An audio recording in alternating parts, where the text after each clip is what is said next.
the particular performance that you'll be showing in Lanaudière was, I think, the hottest concert I've ever played in my entire life, like temperature-wise. It was unbelievably hot. Unbelievable.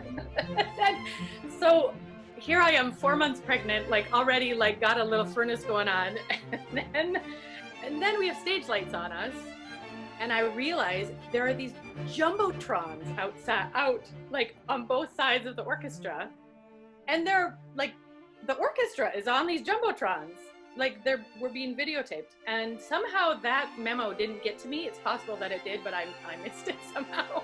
And so I looked at the stage manager and I said, are those going to be on when we're performing? Oh yeah, and it's going to be you on the screen. I was like, oh my goodness.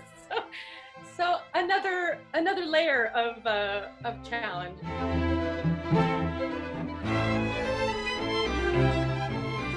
Yeah, so I wanted to compose a work that featured the two violins in such a way that kind of maybe had those cross references of Baroque repertoire, so that you can sense a little bit of that in the piece, just light touches of that.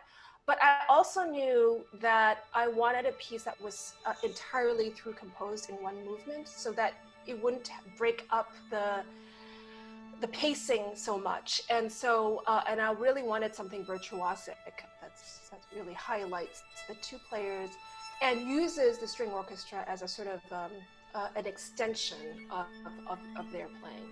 The experience was great. I mean, it's a great piece. And I remember Vivian telling me at some point that a lot of her composing in this time revolved around her working in her house, but also she has kids around, and so you'd be hearing, she would be hearing these little snippets of Looney Tunes or whatever cartoons the kids had. And there's something about that in this piece that I find, all this little interjection, you build this thing up, and then it's like the coyote falls, and the music just kind of triples down or falls into some abyss or so. I mean, it's really quite amusing.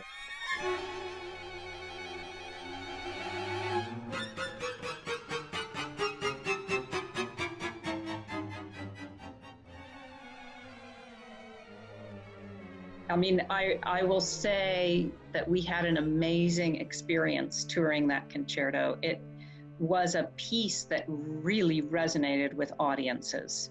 I remember the very first time we performed it, or that we were rehearsing it, I was a little bit hidden, and so then we were performing it, and whoever was out in the back in the audience said, well, you can't really hear Rachel at all. And I was already worried about that.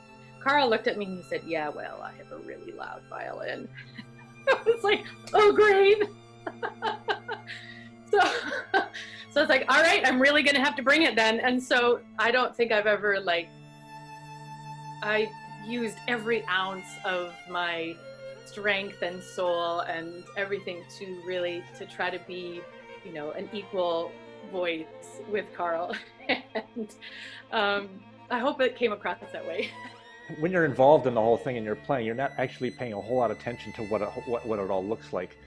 But I do remember it being so awkward because I'm tall and Rachel is sort of behind me, but I think we changed at some point so she was in front. But always that connection is always a little awkward with two violins, because you're both trying to face the audience and at the same time you're both trying to peek your head around at the other person. And of course the height difference between the two of us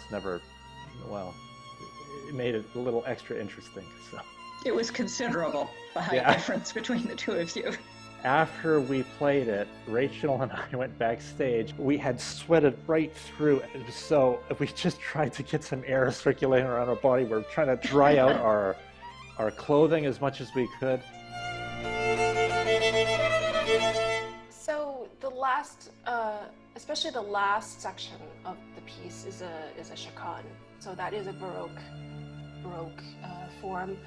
And also one of my ultimate favorite composers, especially for string writing, is Schnittke. And he is very much sort of a neo-Baroque.